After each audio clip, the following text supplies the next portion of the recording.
Well, let's be honest here. How many of you are guilty of distracted driving? It's hard to not be now. Almost all of us at one point or the other have done it. And all this month, law enforcement is trying to raise awareness of the dangers. And that's why Denver 7 reporter Mark Boyle spent the day with state troopers and driving experts to show us how serious this problem is. Well, I'm doing something we see almost every day, distracted driving, albeit in a safe environment at Master Drive's driving range. Whether it's looking at your phone, eating, even turning around to deal with the kids in the back of the car. Driving distracted at high rates of speed when something goes wrong, even if it's checking his email, can have serious consequences. So, young lady right there. You see it at almost every stoplight in Colorado. She may put it down when we start driving, but there's a good chance that that phone will stay secured to her hand.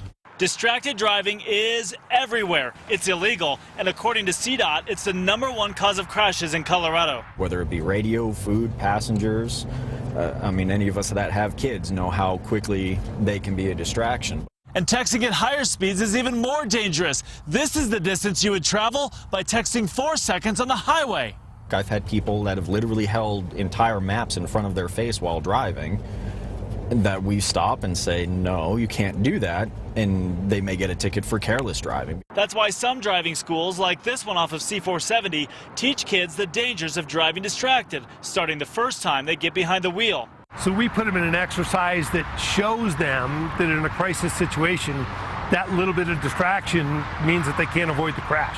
State Patrol says don't think for a minute, though, that driving while doing something else is a young person's game. It affects all ages, and so can the consequences, which in many cases turn out to be tragic. If you did everything that you wanted every other driver to do, we would have far fewer crashes across the state. So it's $50 for your first violation and 1 point, $100 for your second violation and 1 point, and even when you come to a stop and you're texting at a stoplight, it's still illegal and you'll get a ticket. We're out at Master Drive driving range. Mark Boyle, Denver 7.